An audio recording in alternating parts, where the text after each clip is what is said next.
Queridos hermanos y hermanas, una vez más estamos aquí ante ustedes y queremos seguir con la segunda parte de este video, que en todo se haga la voluntad de Dios. Y nos vamos a permitir, antes de hacer la lectura del escrito del 1 de junio de 1927, algunos párrafos de este librito tan hermoso que también les recomiendo, además del catecismo, el pequeño catecismo de la divina voluntad del Padre Pablo. Les he dicho que aquí hay una guía muy, muy importante para conocer los escritos de Luisa. Nos ayuda muchísimo. Y lo mismo en este librito que se llama Os anuncio una gran alegría. Es otro librito muy práctico que ayuda muchísimo a ir para comprender algunos términos y lo que Dios pretende hacer con estos escritos dictados a Luisa Picarreta. Entonces también les recomiendo su lectura. Pero sobre todo, lo que más les recomiendo es leer los 36 volúmenes de Luisa Picarreta y Las Horas de la Pasión, y además La Reina del Cielo en el Reino de la Divina Voluntad, porque ahí está toda la doctrina de que Jesús y la Virgen María nos ha revelado cómo vivir la Divina Voluntad. Bien, el Padre Pablo dice, entre otras cosas, digámoslo de inmediato, la Divina Voluntad es la gran desconocida. No obstante, las elocuentes alusiones, que aun siendo alusiones, son de la mayor importancia que encontramos en la Sagrada Escritura. Pero debemos eliminar algunos equívocos y señalar algún esclarecimiento sobre la divina voluntad como noción. De ella se tiene un conocimiento muy vago y reducido, ya sea a nivel de teólogos, ya sea a nivel del común de la gente. Por ejemplo, que la voluntad de Dios es una especie de facultad suya, de igual modo a cómo es considerada en el hombre. Como secundaria respecto de la inteligencia y ambas cosas relativas a la naturaleza divina, a la sustancia del ser de Dios, como los atributos. En los tratados de teología casi ocupa un apéndice este tema de la divina voluntad. O bien, cuando se habla de voluntad de Dios, se piensa siempre en lo que Dios quiere, o lo que Dios no quiere, o lo que Dios permite, lo que ya hemos hablado. Segundo, sobre la divina voluntad desde el punto de vista emotivo. Advertimos, por ejemplo, una sutil reacción de alivio cuando alguien usa con nosotros el argumento del amor de Dios. Disponemos en lo más hondo de cierta capacidad de maniobra, si tenemos que vernos con un motivo cualquiera que se nos da para que aceptemos una cosa. Pero si se nos dice, esto es así, porque es voluntad de Dios. Así muchas veces decimos, no, es que es voluntad de Dios lo que ha pasado, esto y este otro.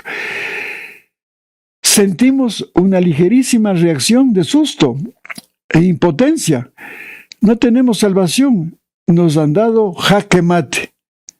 ¿Por qué será? Bueno, es que fue voluntad de Dios esto y este otro. Entonces, pero no tenemos el claro concepto de lo que es la divina voluntad. Tercero, sobre la divina voluntad como problema.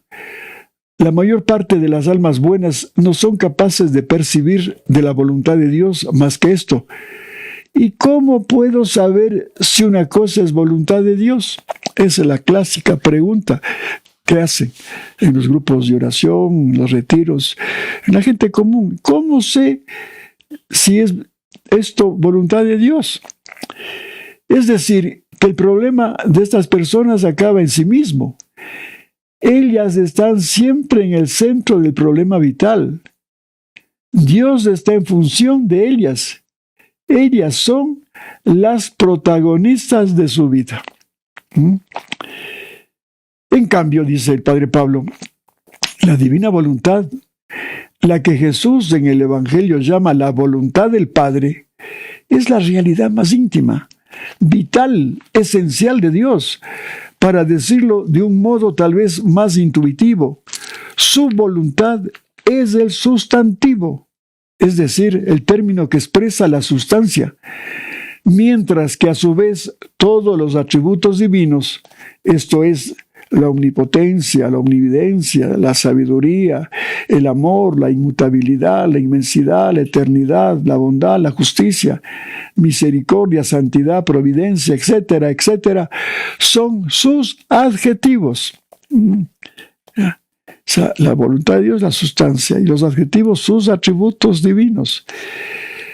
La divina voluntad, por lo tanto, está más allá, por sobre todo aquello que ella hace, por sobre lo que Dios quiere o no quiere o permite.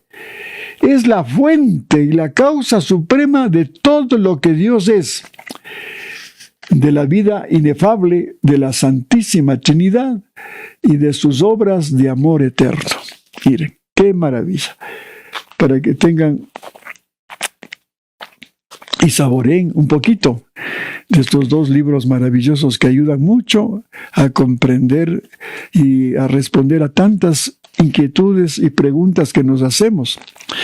Bien, entonces ahora vamos a meditar y a leerles el librito del volumen 22, es el volumen 22, y la fecha es el 1 de junio de 1927. Entonces, eso es lo que les dije, que el día de anteayer lo leí y dije, no, esto hay que compartirlo con mis hermanos y hermanas que siguen este modesto canal de YouTube. Y habla Luisita y dice: las privaciones de mi dulce Jesús se hacen más grandes. Siento que no puedo más. Oh, si me fuera permitido tomar el vuelo hacia mi patria celestial, donde no hay más separaciones con Jesús. Qué feliz sería de salir de la dura y oscura cárcel de mi cuerpo. Jesús, Jesús. Y ella quiere estar allá con Jesús en la eternidad. Ella se siente prisionera porque todavía no llega a esa aspiración muy humana. ¿Cómo es que no quieres tener piedad de mí? Dice Luisa, de esta pobre prisionera. ¿Cómo me has dejado sin que ni siquiera vengas a visitarme seguido en la oscura prisión en que me encuentro? Oh Jesús, sin ti, ¿cómo se hace más penosa, más sombría y más tremenda mi cárcel en la cual tú me pusiste, diciéndome que estuviese en ella por amor a ti y para cumplir tu voluntad, pero que no me dejarías sola, sino que me harías compañía? Pero ahora todo ha terminado.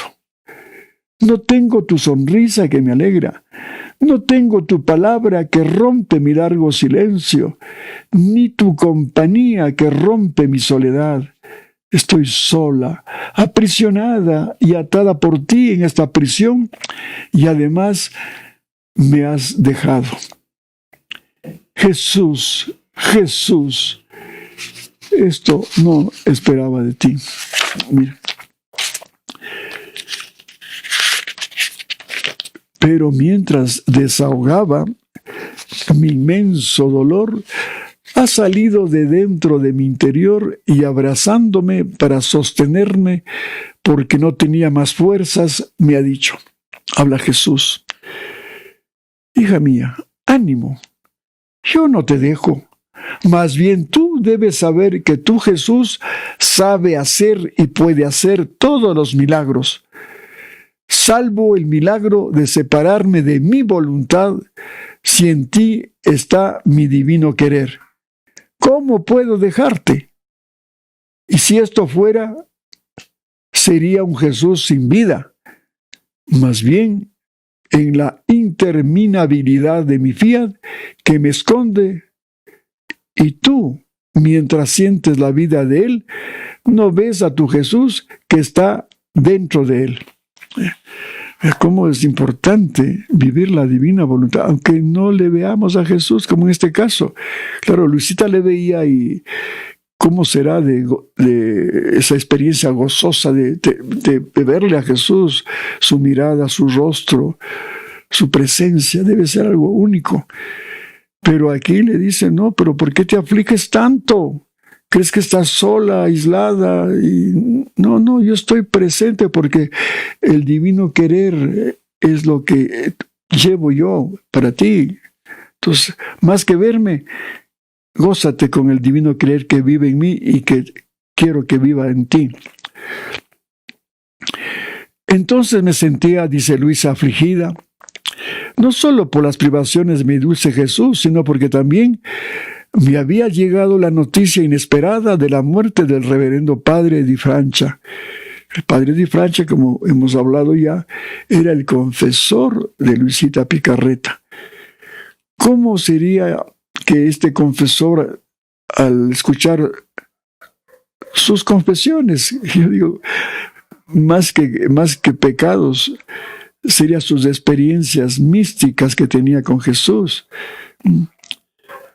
Por eso él, como ya les he explicado otras veces, se adentró tanto en estos escritos que comenzó a editarlos y a conseguir el imprimatur.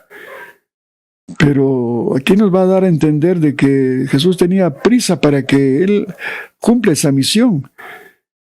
Y Luisita también quería que este gran confesor, que estaba interesado en sus escritos, pues que no se enfermara, que tuviera una larga vida para poder cumplir con este proyecto.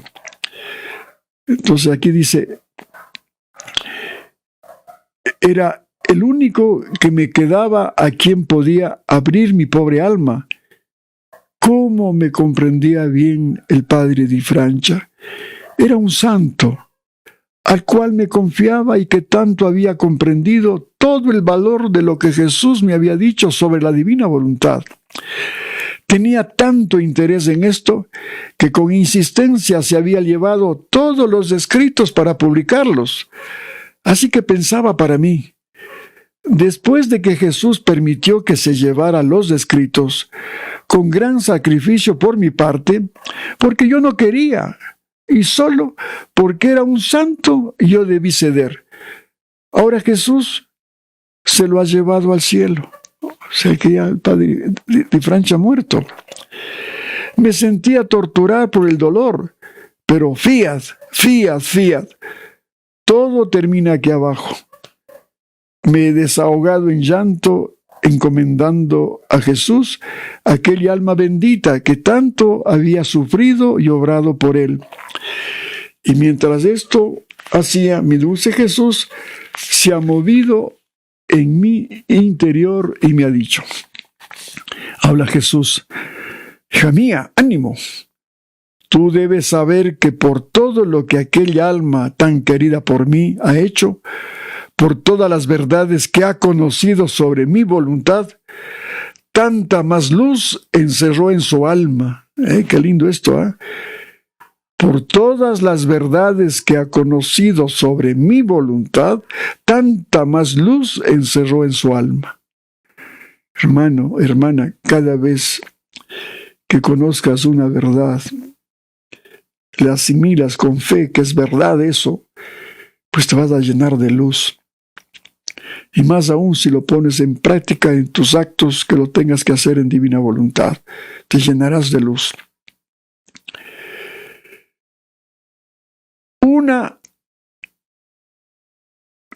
Más es la luz que posee, repito, por todas las verdades que ha conocido sobre mi voluntad, tanta más luz encerró en su alma. Así que por cuanto más conocimiento tiene, más es la luz que posee. Y cada conocimiento pone en el alma una luz distinta, una más bella que la otra, con el germen de la diferente felicidad que cada luz contiene. Porque todo lo que el alma puede llegar a conocer de bien, con la voluntad de ponerlo en práctica en sí misma, el alma queda en posesión del bien que conoce. Si no tiene voluntad de poner en práctica los conocimientos que adquiere, sucede como cuando uno toca una flor o también si se lava con agua fresquísima. En el acto sentirá el perfume de la flor, el refrigerio del agua fresca, pero como no posee la flor ni la fuente del agua fresca, poco a poco se desvanecerá el perfume y el bien de la frescura del agua. Y se encontrará sin el perfume y desvanecida la frescura que había gozado. Así son los conocimientos cuando se tiene el bien de conocerlos y no se ponen en práctica. Sí, porque un perfume de una flor, qué fragancia que emana, una rosa, un clavel, qué sé yo. Pero aspiras y después se va ese perfume. Lo mismo el agua, la frescura del agua, ¿no? Como queda la sensación de frescura, pero también se desvanece. Entonces, eso es, dice, cuando no se ponen en práctica. No, tienes que hacerle vida mismo. Por eso qué bello cuando se toma un desayuno o una agüita, como a veces toma un poquito de agua, que el doctor nos ha recomendado tomar bastante agua. Cuando tomo agua, digo, que ahí está la divina voluntad, está su amor. Entonces, cuando asimilo, estoy refrescándome con el amor de Dios, y si hago en divina voluntad, eso permanece. Esa bendición, ese amor que ha depositado en esa humilde agua que decía San Francisco, hermana, agua.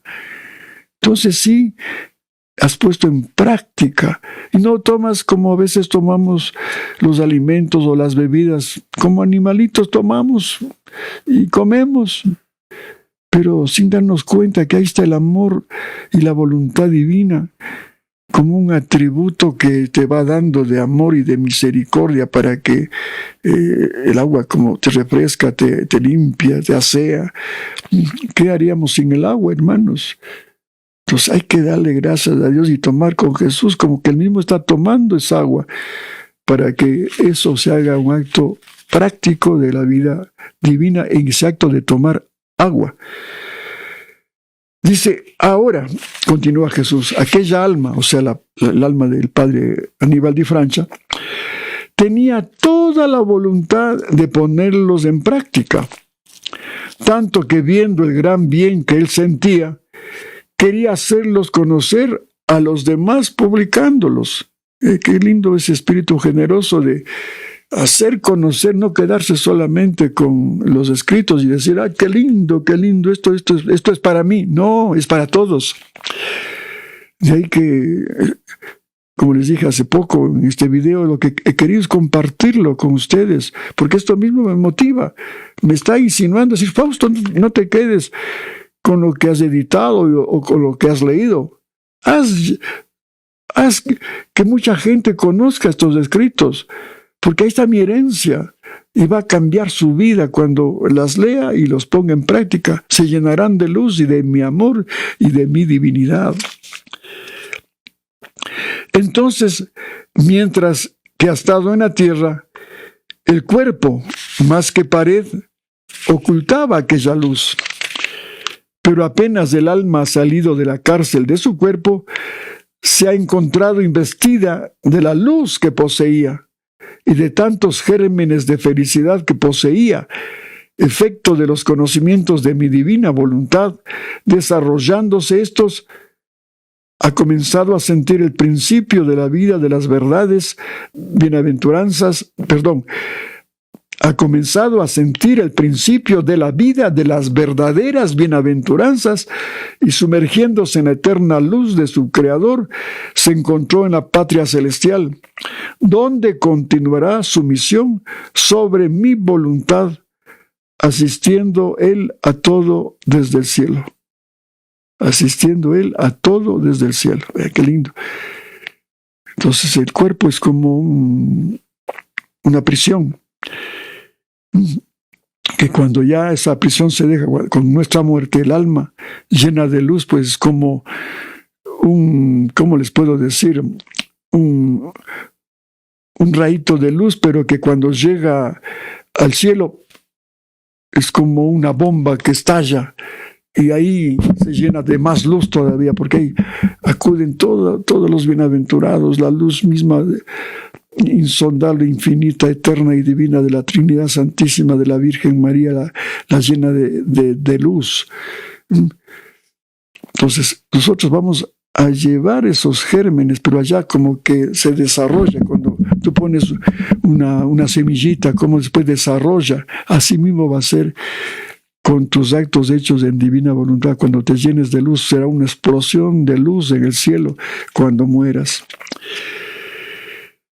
Si tú supieras la gran diferencia que hay de gloria, de belleza, de felicidad entre quien, muriendo, lleva consigo la luz con los gérmenes de tanta felicidad, y entre quien la recibe solo de su Creador, hay tal distancia que es mayor que la distancia entre el cielo y la tierra.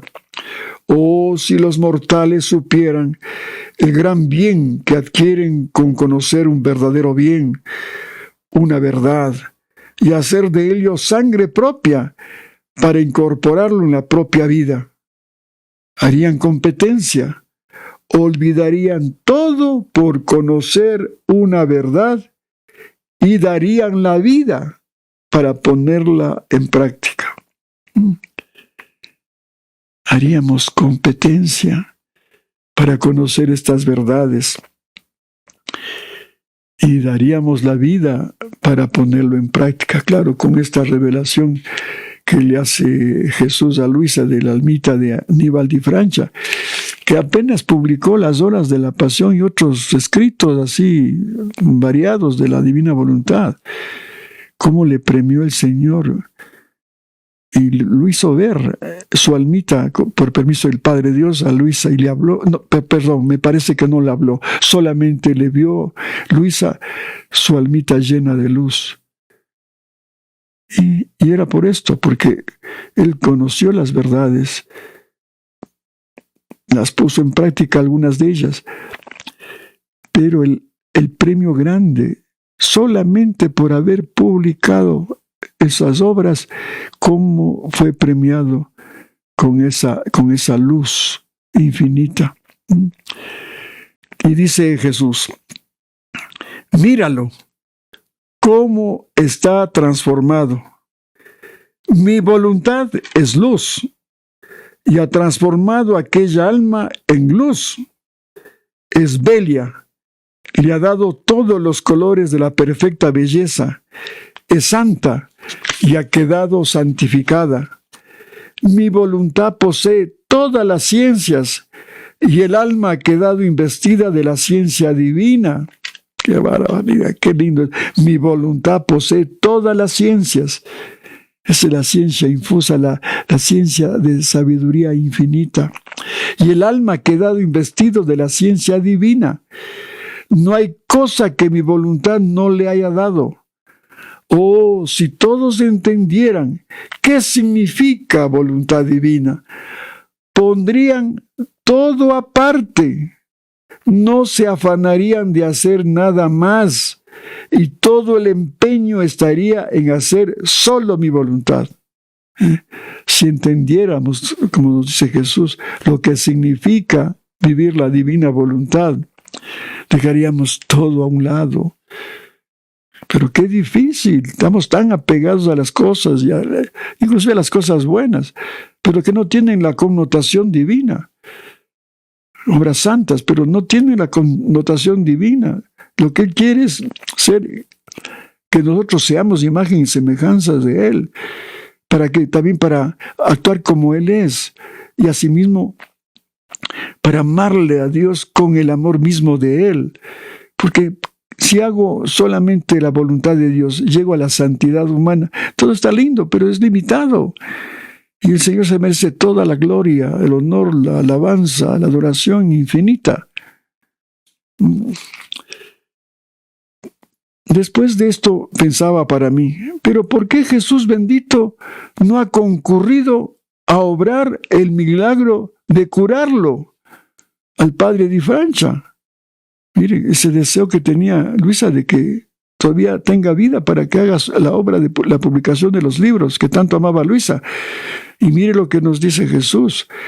Y Jesús, moviéndose en mi interior, me ha dicho: hija mía, la reina del cielo en la redención no hizo ningún milagro, porque sus condiciones no le permitía dar la vida a los muertos, la salud a los enfermos, porque siendo que su voluntad era la de Dios mismo, repito, porque siendo que su voluntad era la de Dios mismo, lo que quería y hacía su Dios, quería y hacía él. Otra verdad tan poderosa. Los milagros lo hace Dios, porque si es su voluntad, lo hace. Pero la Virgencita, con todo lo que está llena de Dios, pero ella respeta la prioridad para que la Trinidad Santísima haga prevalecer su voluntad divina, lógicamente la de su Hijo.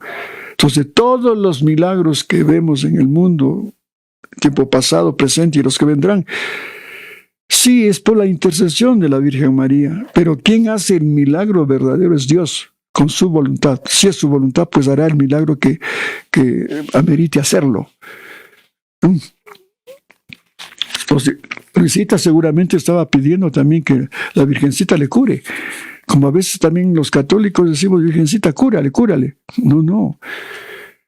Ella no hace el milagro porque ella es obra de la redención, es corredentora, pero ella respeta la voluntad de Dios. Por eso en el milagro de las bodas de Caná, ella no se impuso, solamente lo que dijo: hagan lo que Él les diga.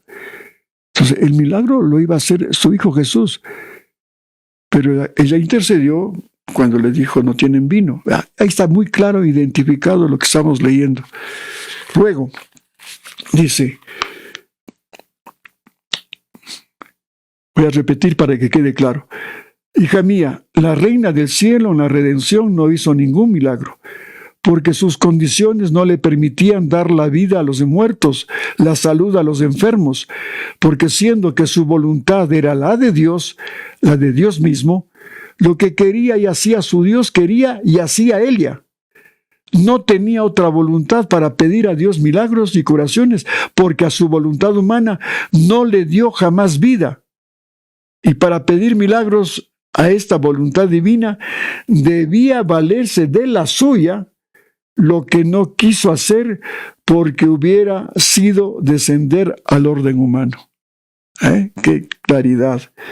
Ciertamente la soberana reina no quiso dar jamás un paso fuera del orden divino, y quien está en él debe querer y hacer lo que hace su Creador. Mucho más, pues con la vida y luz de esta divina voluntad, veía que era lo mejor, lo más perfecto, lo más santo, aún para las criaturas, lo que quería y hacía su Creador. Entonces, ¿cómo podía descender de la altura del orden divino? Y por esto hizo solo el gran milagro que encerraba todos los milagros, la redención, querida por la misma voluntad de la que era animada, que llevó el bien universal a quien quiera que lo desee.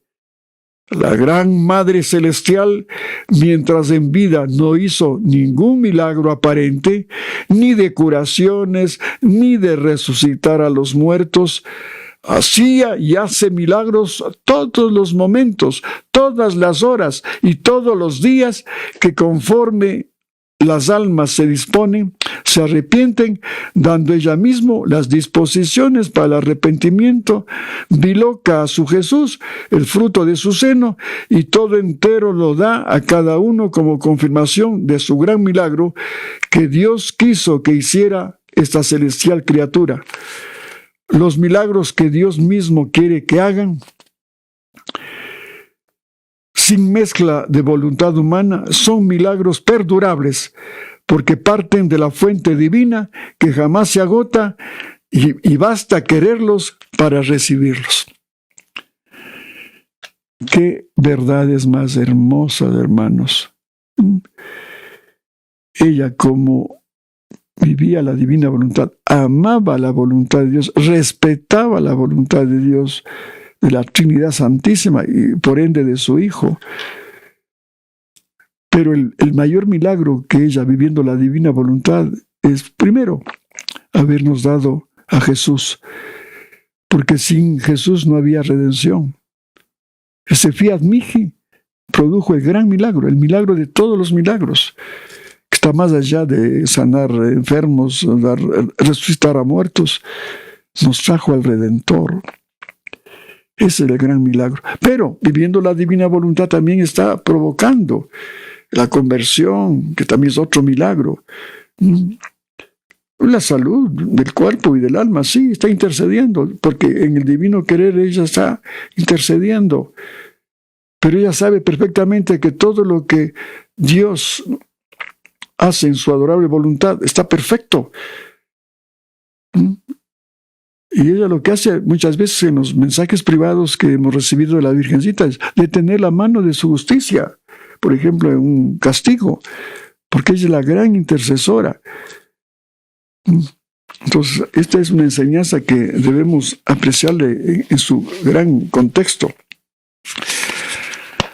Ahora, sus condiciones, ahora dice, ya hablándole a Luisa mismo, ¿no? Ahora tus condiciones se dan la mano con la inigualable Reina del Cielo, debiendo tú formar el reino del fiat supremo. No debes querer sino lo que quiere y hace mi divina voluntad. Ni tu voluntad debe tener vida, aunque te parezca hacer un bien a las criaturas. Y así como mi mamá no quiso hacer otros milagros, sino solo aquel de dar su Jesús a las criaturas, así tú, el milagro que quiere mi voluntad divina, que tú hagas es el de dar mi voluntad a las criaturas, de hacerla conocer para hacerla reinar. Con este milagro harás más que todo. Pondrás al seguro la salvación, la santidad, la nobleza de las criaturas, y desterrarás también los males corporales de ellas, causados porque no reina mi voluntad divina. Y no solo esto, sino que pondrás a salvo una voluntad divina en medio de las criaturas, y le restituirás toda la gloria, todo el honor que la ingratitud humana le ha quitado.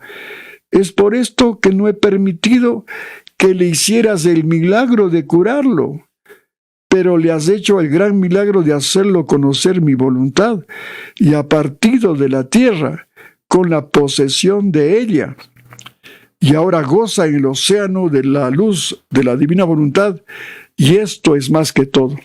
Miren, esto es el gran milagro que le pide hacer a Luisa, no de las cosas temporales, sino el gran milagro de escribir esta doctrina maravillosa en 36 volúmenes y hacerla conocer a todas las criaturas, porque eso va a causar el gran milagro de la conversión, pero sobre todo el gran milagro de vivir la divina voluntad, que es el gran milagro que ahora estamos con estos escritos tratando de obtenerlo, esa gran herencia que Dios nos ha dejado con la divina voluntad. Por eso, hermanos y hermanas, le damos gracias a Dios, porque somos privilegiados en tener estos escritos. Realmente somos los privilegiados. ¿Cuántos millones somos? Ahorita somos 8,000 millones en el planeta Tierra, y muy pocos, un porcentaje mínimo, tenemos esta dicha. Por eso es necesario que seamos instrumentos de Dios. Algún día haremos un video de los apóstoles de los finales de los tiempos, los apóstoles del final de los tiempos. Ahí lo dictó la Virgencita a su vidente, la Virgen de la Saled. Luis María de Grignon de Montfort igual nos ha hecho un escrito maravilloso de los apóstoles de los últimos tiempos. Pero yo digo, humildemente les digo, hermanos, con todo mi corazón, que los últimos apóstoles de los tiempos son los hijos de la divina voluntad. Porque si bien todo esto ha sido unas revelaciones que nos ha dado la Virgencita y el mismo Santo, pero esto es la mejor forma que podemos servirle al Señor como apóstolos del final de los tiempos. Porque ¿cómo podemos hacer este llamado en divina voluntad a la conversión? ¿Cómo con la fuerza y la potencia que encierra su atributo divino podemos aguantar las persecuciones que vendrán al final de los tiempos? ¿Cómo podemos nosotros acercarnos a los sacramentos de la Eucaristía, de la confesión en las condiciones más extremas cuando venga la persecución? Pues ahí estaremos firmes, aunque sean las catacumbas, recibiéndole a Jesús, a su palabra, teniendo los sacramentos de la confesión. ¿Cómo cuando venga la persecución ya no podamos tener acceso a los alimentos porque ya el nuevo orden mundial nos prohíbe si no somos de ellos? Pues tendremos milagros, como dice Imelda, nos alimentaremos hasta de la Santa Eucaristía y será suficiente. Pero es cuestión de fe. Pero todo eso encierra esta doctrina, que es preciso, repito, para estos tiempos. Y si nosotros somos apóstoles para difundir esto, ¿cuánta gente puede beneficiarse para que no caiga en el pánico, en el temor, la angustia y sentirse mal? Porque el demonio nos va a hacer pedazos si no vivimos la divina voluntad, porque va a ser la persecución de esta gente malévola, pero siempre patrocinado por el diablo. Y el diablo nos puede hacer mucho daño si no estamos unidos a Cristo, hermanos. Por eso digo, para mí, modestamente, así lo he entendido. Los apóstoles del final de los tiempos son los hijos que vivan la divina voluntad. Amén. Que Dios les bendiga, queridos hermanos. Hasta una próxima oportunidad, si Dios lo quiere.